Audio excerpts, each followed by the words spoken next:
Maestro was directed by Bradley Cooper, building off the success of A Star is Born. It also stars him as Leonard Bernstein alongside the show-stealing Carey Mulligan. And this basically is a romance. American conductor Leonard Bernstein, played here by Bradley Cooper, falls in love with a Costa Rican actress, Felicia Montealegre, played here by Carey Mulligan. And this basically examines the highs, the lows, the ups and downs of their relationship. Now, if you're into Broadway musicals, especially classic Broadway musicals, you're probably really looking forward to seeing this. I myself was really fascinated to check this out because I did a production of On the Town when I was actually a freshman in high school. That's a Bernstein piece. And I'm someone who is such a huge fan of West Side Story. I've never had a chance to do it myself, but I love both movie iterations that we've gotten. The Spielberg remake is unfreaking real. Bernstein was the mastermind behind all that music, and I was really looking forward to seeing this. Like, literally, I got home from Disneyland and I popped Netflix on,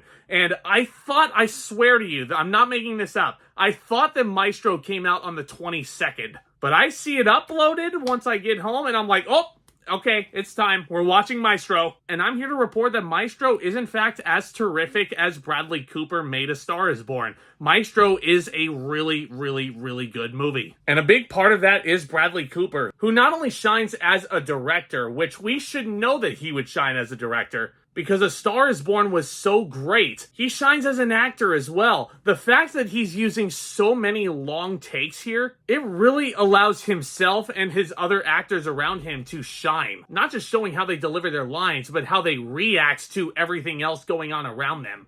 And excuse me when I say this, but I think Bradley Cooper was absolutely masterful, throwing every little piece of passion that he had into this movie.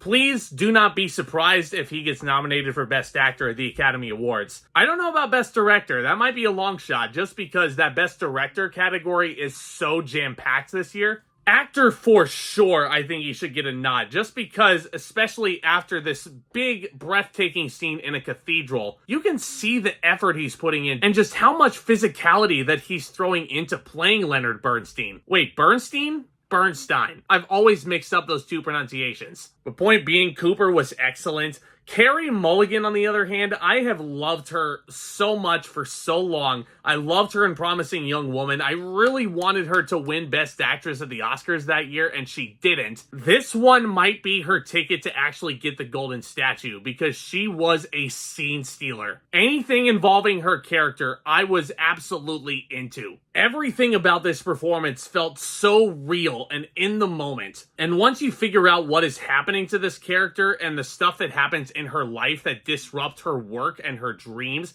and her aspirations and her career, I absolutely felt so much for this character, and it honestly almost made me tear up a little. I'm not even making this up. Like, there's a scene in this movie, I was looking at it and I'm like, oh my god, that's horrible. But your two main players here are excellent. I was very surprised at how many big names they got in the supporting cast. You have Matt Bomer in this movie playing one of Bernstein's players in the Reed section, and he gets some pretty interesting character work in here. Sarah Silverman as well. Oh my god, she plays Bernstein's sister. She was really funny in this, as you would expect from Sarah Silverman, who is actually hilarious. I mean, everything that you expected out of Maestro, you absolutely get, and I think that Maestro is definitely going to be a heavy-hitting contender once the Oscar nominations come out. My only real big issue with this movie is I feel like it's a little bit too overabundant in the dramatic irony section. Like, we as the audience certainly know what's going to happen to this relationship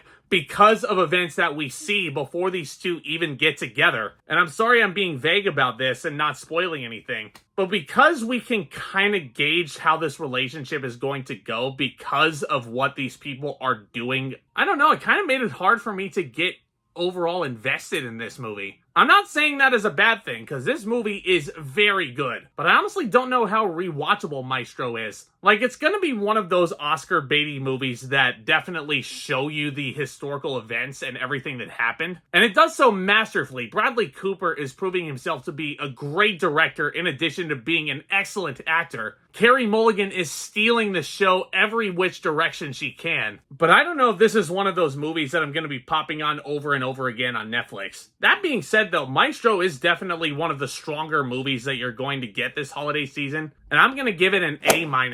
I think if you're into Broadway, this is definitely going to be a fascinating watch to actually see behind the scenes at how Bernstein actually worked. And if you're into music composition as well, like if you enjoyed the movie Tar, which came out with Cate Blanchett last year, you're probably going to really love Maestro. It's a very similar vibe that you get here with this one. But I don't know, do you guys disagree with me? Do you guys think Maestro is one of the best movies of the year? Sound off down in the comments, because I love discussing all new things in movies and entertainment. And the movie actually kind of has it in its messaging. Art is subjective. A lot of people are gonna find Maestro a lot more emotionally resonant with them than it was to someone like me, who just found this to be a really well-made and well-structured film. And that's honestly the beauty of film discussion and actually reviewing movies. I'm not going to have the same opinion, and there's no wrong opinion, as long as we're respectful about it, of course. But guys, if you liked what you saw today, do consider subscribing and tap on that thumbs up on your way out. That would be a huge help. Y'all are invited to the party. It's a great community of film lovers and entertainment lovers out here. We've only got a couple more reviews before we close out 2023 with a huge bang. And definitely look out for my best and worst countdowns of the year. It's been a pretty crazy year in entertainment, all things considered. So I can't wait to look back on it and offer you a full-on retrospective of what I thought was the good and the bad. Also, Christmas is right around the corner, and I'm sure everybody around the world is excited. And I'll definitely be giving you a Blu-ray haul, because I don't